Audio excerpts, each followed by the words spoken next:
All right, all right, all right. Welcome back for another episode of WAP. Wealth, assets, and prosperity for your life and your business. Look, we outside today, okay? We outside because I am so excited for this conversation that we are about to have. So hold on to your seats, y'all, and can't wait for you to meet my girl. My girl, Marche, is a native of Mississippi. She has 5 children and 2 beautiful grands. She spent 15 years helping individuals and business owners navigate their accounting needs. Her honorable highlights are being featured in Sheen magazine, two-time author, with one being a bestseller, and countless opportunities to speak before thousands, helping them to shift their limiting beliefs and create the life they deserve. She helps her clients to become actionable six-figure CEOs using tax and business strategies. Woo! Now I know y'all ready to be my friend. Without further ado, Marcy! Hello, everyone. Thank you so much, Coach Jacqui. Thank you. Yes, well, thank you for being here, Queen. And first and foremost, my question to you is this: how you get up into this business? Oh my goodness, I love that question. I absolutely love that question. Honestly, guys, this business found me. And I have to just share just a tidbit of my story, right? I went to school to be in education, early education. So I thought I had this amazing dream and vision. When I graduated high school, I'm going to college, I'm gonna be a teacher because I just love the babies, right? Well, I did 4 years of education. And I realized that gift was not for me, right? I love you, educator. I salute you, educators, but I realized that I'm not meant to be in the classroom with the babies. I love them, I kiss them, and I send them home, right? So with that being said, I had to really actually dig into what my passion was and what I was really, really interested in doing. And so I began to really think back. I was thinking back to when I was a young girl, about the age of 7 years old, right? My mother, and I hope no one get offended by this, my mother was a big time gambler, right? That was her lifestyle. Okay, like that's what she did. Was it the horse track or the race track or the card table or whatever it was? And she made a great living at that, right? And with that being said, I had a nice lifestyle. Okay, I had a nice lifestyle. I'm not complaining here, right? She did what she did to do what she had to do. But anyway, she would come home with large sums of money, and I would always, at 7-year-old, get $200 or $300. That was a lot back then, right? And I'm not gonna say my age, but back then, a couple $100 with a 7-year-old was a lot. And so anyway, I would always save money. Like I was a massive saver. And so by the end of the week, my mother would come and she would say, Shay, she would call me Shay. I need to borrow a couple hundred, got a couple hundred. And I'm like, I get my little notepad out and I'm writing like this little long note. And I'm like, Mom want to borrow $100. And she agreed to pay me back $150, right? I'm adding interest and everything, right? And so I just began to really think back about what my passion was, what I really, truly love doing. And it's always been money. It's always been leadership. And so I was like, what am I doing? So I changed my major and I went into business, guys, and I got into accounting. And here I am, loving what I do. I am obsessed from a young girl. She was like, Mom owes me. You sound like my daughter. I've been owing this little girl $60 for the last year, and she keeps reminding me, and my interest is going way up. Yeah, I love it. Yeah, for sure. So, now you're in accounting, and there's so many different roads for accountants. I know there's so many different ways that you can go. But you decided to rock with business owners. Why? I do. One, for several reasons. I actually work with individuals as well, but one of the reasons why I love to work with business owners because I'm very passionate about seeing people excel. And not only just excel, but really truly use your passion. I feel like God has gifted all of us some gift or talent. And a lot of times we don't fully utilize it properly. And so one of the things that I love is I'm not your average accountant. Like we talk about your numbers and your financial reports and all those things. All those things make an amazing business. Like I absolutely love it. But what I do for my clients is actually propel them to the next level of life. Like how do I take this business idea, this business thought, my finances, and actually make it work for me to really truly create the lifestyle that I'm desiring, the lifestyle that I deserve. Like I deserve to live this lifestyle because I'm gifted.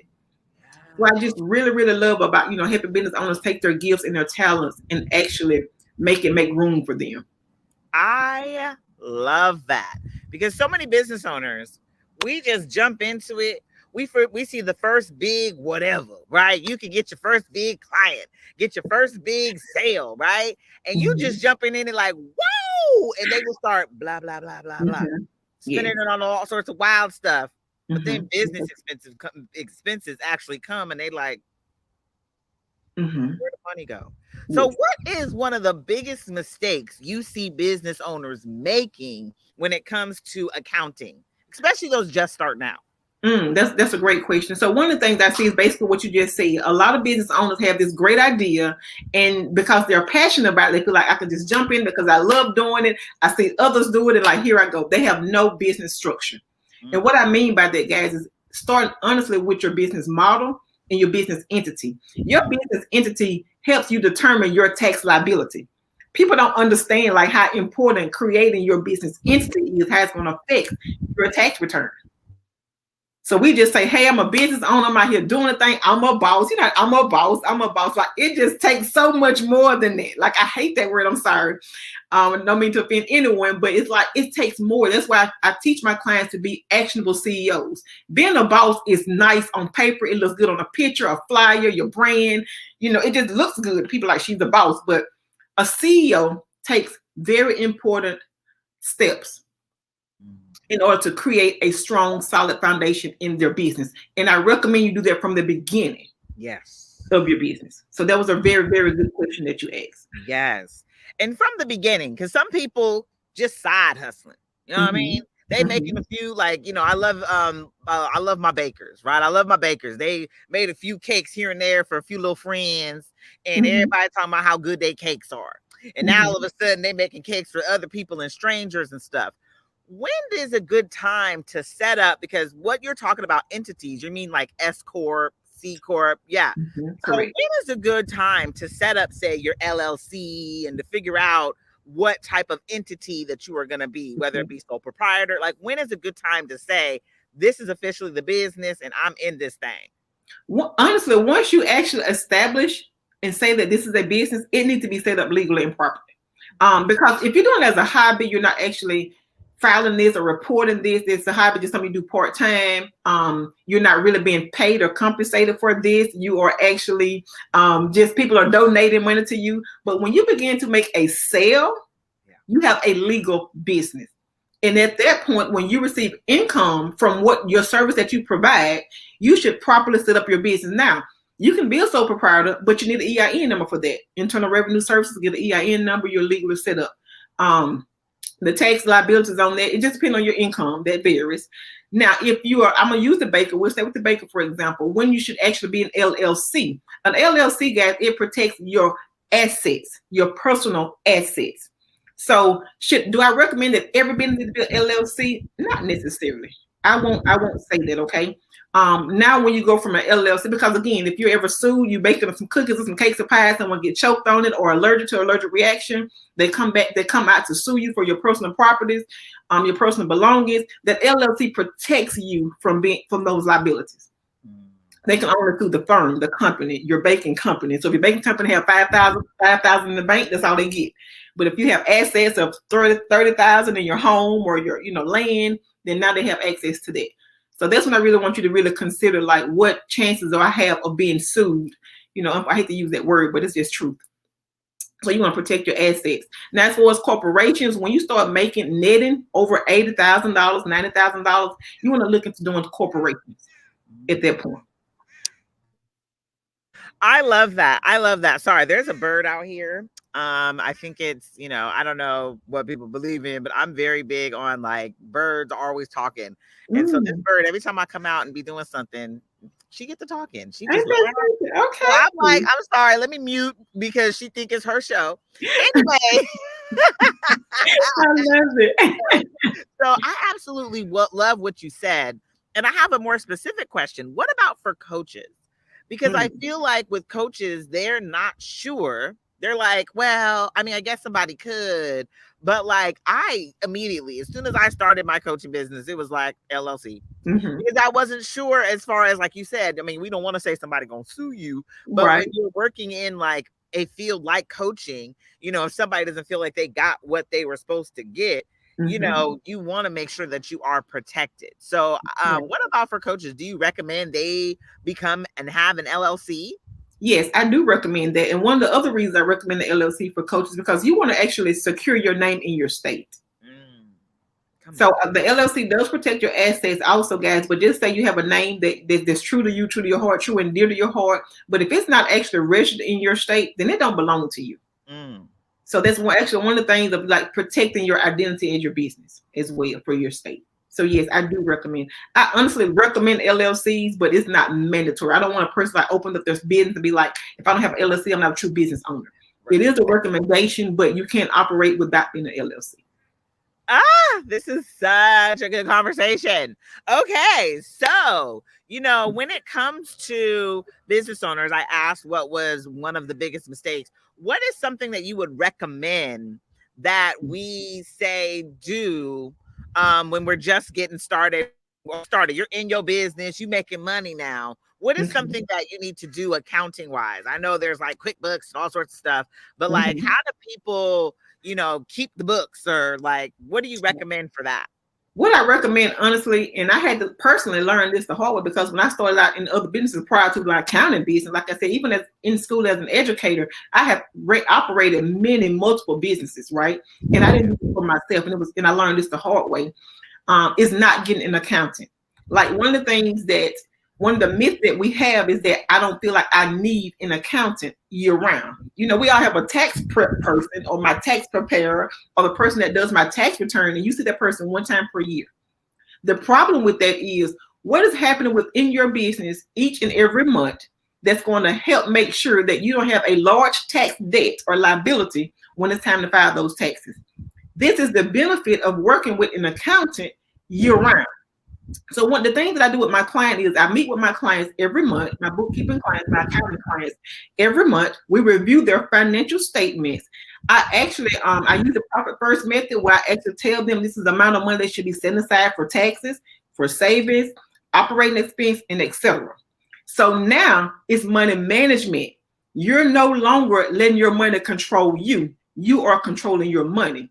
So when it's time, like I have my clients normally make multiple six figures. When my clients make multiple six figures, they're going to have a high tax bill, right? And so when they do, we have actually set aside and created a plan the full year that we can just write checks and pay the internal revenue. We're not stressing April 15th because we have had a plan in place throughout the full year of how much we assume or estimate they're going to earn during the entire year. So having an accounting, guys, I don't care if you're just earning $1,000 a month or $10,000 a month. It's very, very important to have an accountant on your team, someone to help you to watch and manage your income. It's very important. That was literally about to be my next question. When do you recommend getting an accountant? You like, girl, when you make it just a few dollars. Yes, because your accountant also, when I look at my client's book, and for example, I may have a client, she may make $10,000 this month. Well, I even start listing. I have some clients that start with me with $3,000. Like, I'm not happy with it. So my job is I want to make sure that you increase your revenue. So I'm not just your accountant saying like, what are you spending? Now let's look at some things that we can do to level this thing up. Okay. Like I'm gonna talk about those expenses. I'm gonna talk about why you're overspending over here. You're eating out too much, or you're buying too much inventory. We're gonna discuss those things for sure, right? That's my clients like, oh God, I hate to meet today. But I'm here, I'm like, turn the camera on. I need to see you. Like I have a ball with my clients. Like I love them. They love me to death because I keep it real. Like this is the only way, guys, that we can help you to continue to grow and expand in your business. By keeping it real. So when we have those conversations, we talk about what are some additional ways that we can increase the revenue. We have to make more money because I tell them, I keep it real. I keep it real, coach. I tell them like, if you don't make more money, you can't afford me. So my job is like, you ain't making money, right? I'm telling the truth. I need you making more because I need us to stay on the team here, right? We got to make this thing work. Yes. Oh, I love that. I love that so much. So as far as increasing revenue, like what are some things that like tips you will give to help people or help a business owner increase their revenue? What I use, I have a method that I use, and one of the things I talk about with the method is leverage.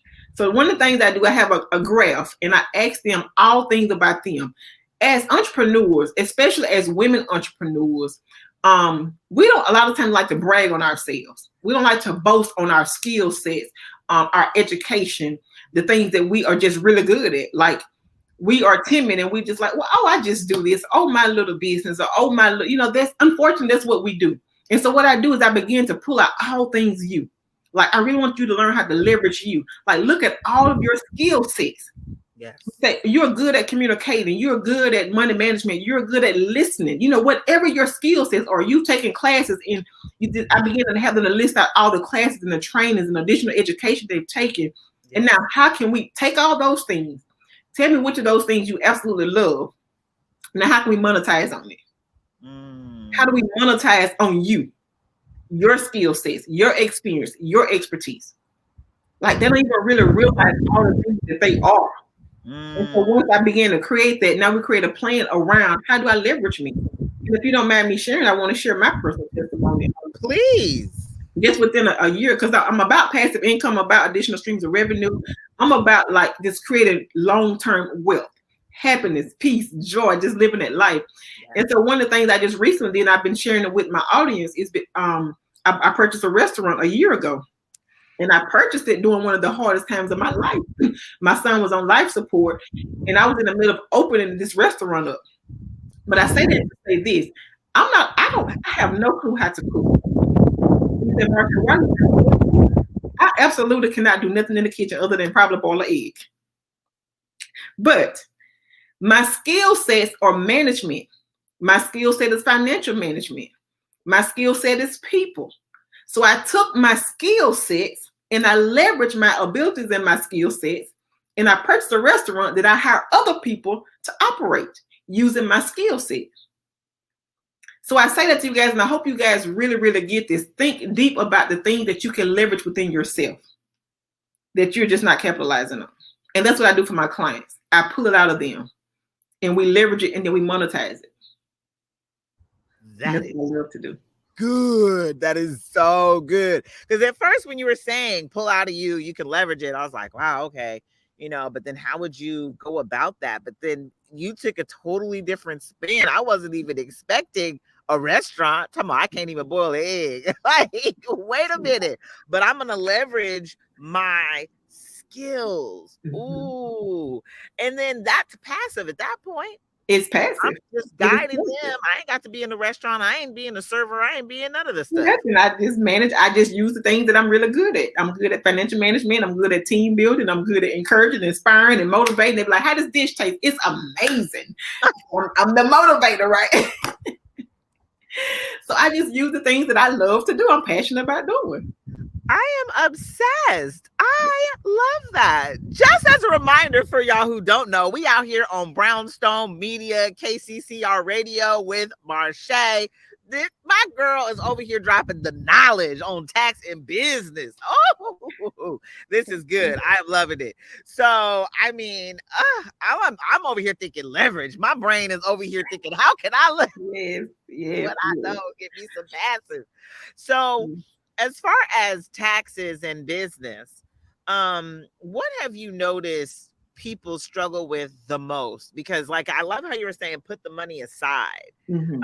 Is it getting that big tax bill? Because that's why a lot of people say they don't want to be successful because they're scared of the tax bill. Right. How do you recommend people start to put the money aside? Like, if you don't have your accountant.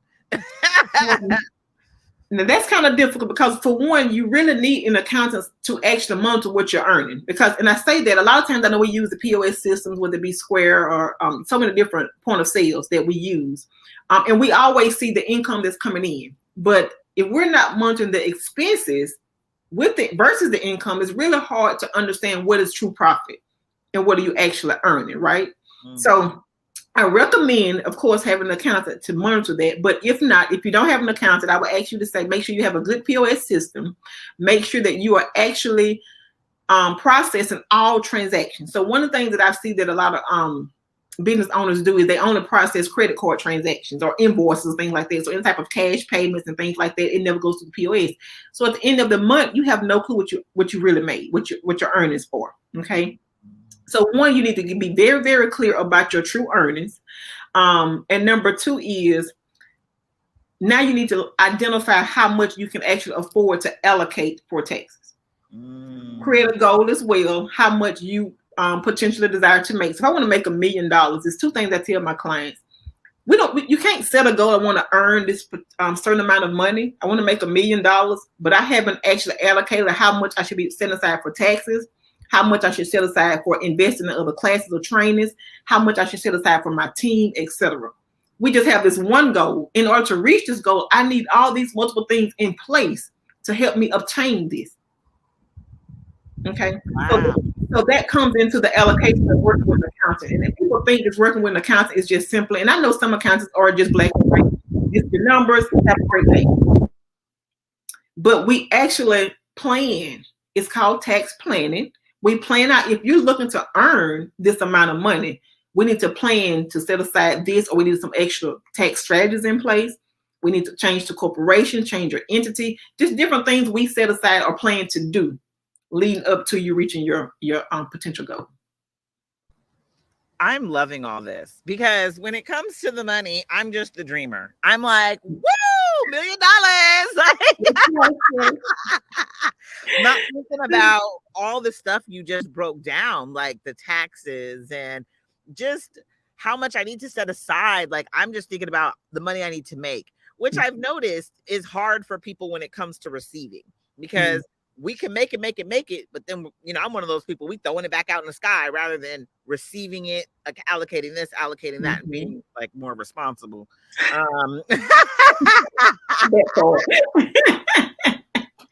Right. So I am loving this. I really am. What are some of the ways that you've really like, I'm going to ask you to give us some of your brags. How have you increased some of your clients' money, or how have you saved? Like, what are some of the things that your clients have walked away with or experienced after working with you? Oh, okay. Oh, that's good. I love that. So one of the things is a lot of time my clients come to me because a lot of my clients are self-employed. And so when you're self-employed, you have the challenge of making large purchases, right? Because you have to prove your income. Right. It's like really, really, I don't know if anyone can relate, but when you're self-employed, they want everything. And so a lot of my clients have a problem with proving these for additional funds, whether they get loans or grants, purchasing homes, new businesses, etc.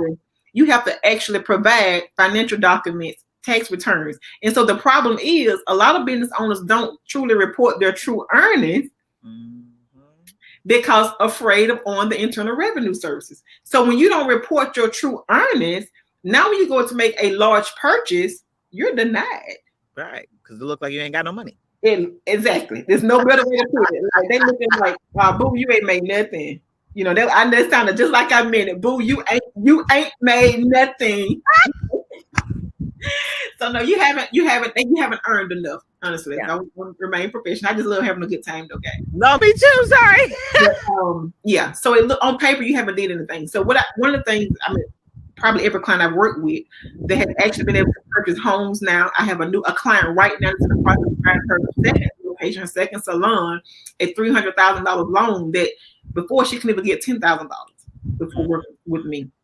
I have clients that I have taken, they changed their, and I love that you work on the mindset. They changed their mindset as far as how they see their money and see their future. So this one client, she had like this business, she only just saw limited potential.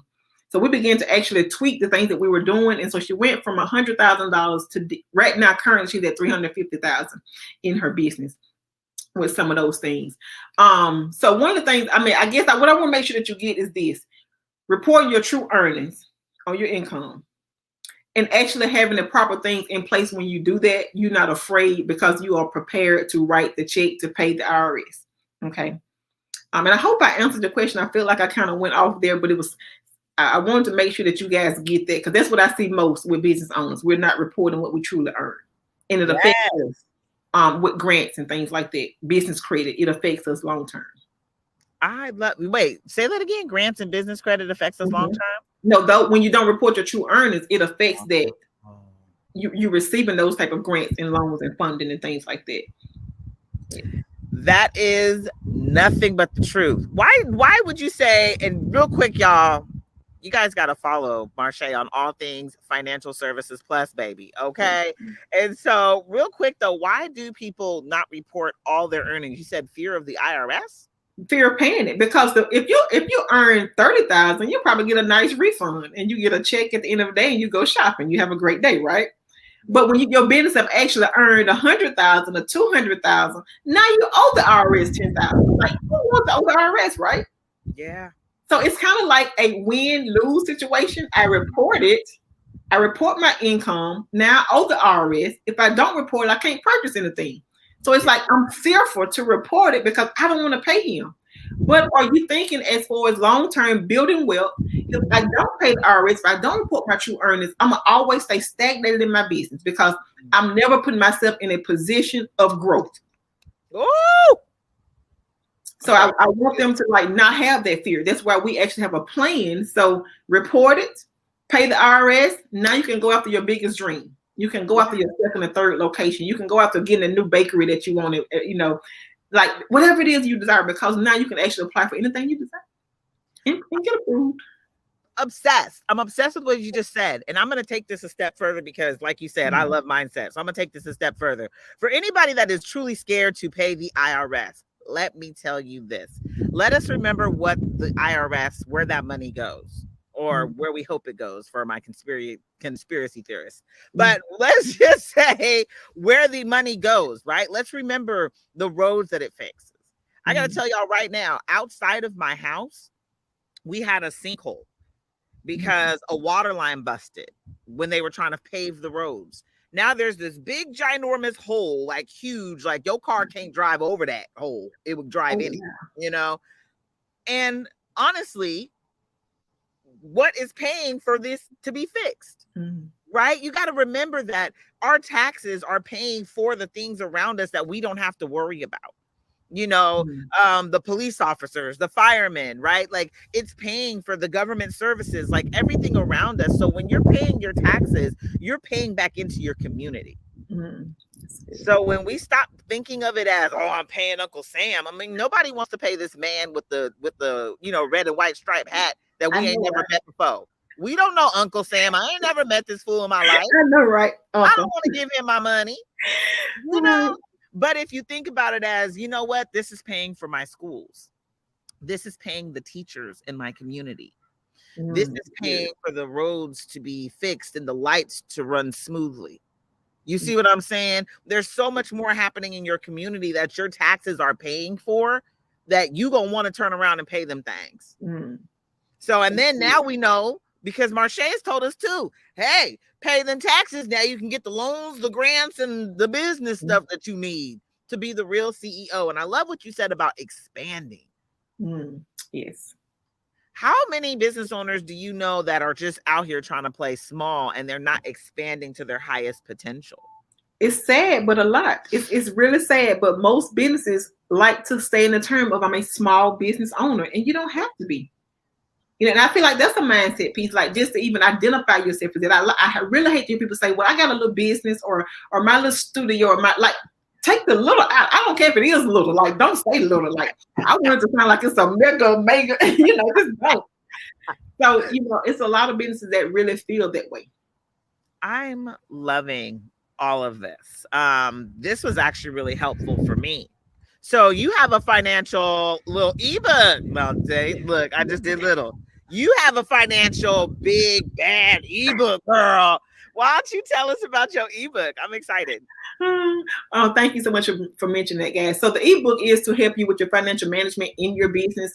It's about 7 different strategies that you can use to really understand taxes in layman's terms, because I know tax laws and tax codes can be like, who cares about that, right? But anything that I do, anytime you hear me teach, speak, or share, it's going to always be in layman's terms. I like to talk to my people. I don't talk at you. I talk to, with you. So the ebook actually breaks down some different strategies that you can use. It's also Some financial things as far as your retirement, when you should get retirement, what type of retirement plans you should have, being a business owner, some investment things that you can do. So basically all things financial to support you in your life and in your business. Yes. Also, I would like to mention too, guys, you can actually Google my name on Amazon, and you will see as well. I have several books there to help you with personal finances as well as business. Marsha Mayfield on Amazon. Yes. Oh, I love that. And like she said, well, like I said in the bio, but like, she has one of them as a bestseller. So you might as well stroll on over there and grab you one of them. I love this. Just real quick, because I'm like, girl, I got one more little question. Retirement. Business owners, I know, feel like they got to work till they die. Mm-hmm. Is there like in the processes, because I heard you saying put money aside for this. Is there a put money aside for your retirement? Yeah, it's actually two phases that we use. When I talk about the allocations that we use, we actually allocate a profit account, and what that profit account is a savings account. And so what I normally do is I have my clients. I like these. We're just stack.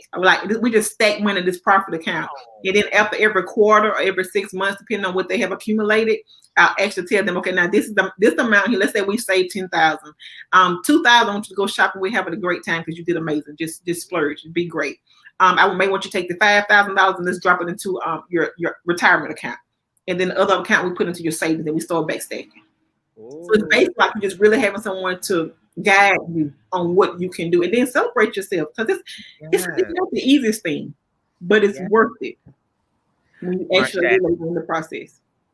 So just so you know, you've officially, I'm gonna hit you up because you're officially my accountant, just for the simple fact that you said we gonna stack. You had me. Yes. You had me at stack. Love it. But I love everything you have shared here today. This has been so eye-opening for me. What would you say to the people who are scared to budget? Because I'm like, that's me. I get real spooked out about it. But the way you just broke it down, the fact that you were like, the 2,000 you go spend, you did a good job. I'm over here already at the stove in my head. Oh man. What would you say to the person who is scared to budget like me? Because I am one of those people. I feel restricted. Like, I want to be able to do what I want with my money.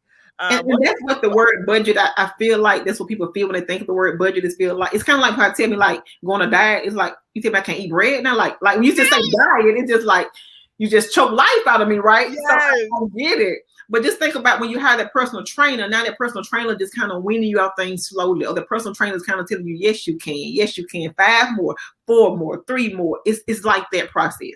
So when you know that that's one of the things that you're fearful of, that you're not great in, and I tell people in with this, go back to the word leverage. Leverage means to leverage things that you have within you and other people. So if I know that losing weight is my weakness, I need to leverage someone that's strong in the area. If you know that budgeting is your weakness, then you need to have somebody on your team that's going to hold you accountable in the area. So that's what I would say, guys. No matter where you are in your business, if you know that money management is a weakness of yours, then I encourage you to put that person on your team. Leverage me. Okay. So in all things, and I want you to see this all over your business. I always say this: social media, I hate it. I can't do it. I don't understand it. Time I think about it, it changes. So I leverage other people's expertise. Okay. So I'm saying that to you guys. If money management, finances, accounting, etc. is your weakness, I got you. I just feel like you just reached out and gave me a big old hug. Like, girl, I got your back. I'm over here like, let me just. Yeah. Thank you. This is phenomenal. So, y'all want to, I'm just going to tell y'all right now, I'm about to follow Marsha everywhere. Not just on social media, but everywhere I can. Follow her on Financial Services Plus, honey. We got Instagram, Facebook. Yes. Just go ahead and hit my girl up. But also get this ebook, y'all. Get this ebook. You said 7 steps? 7?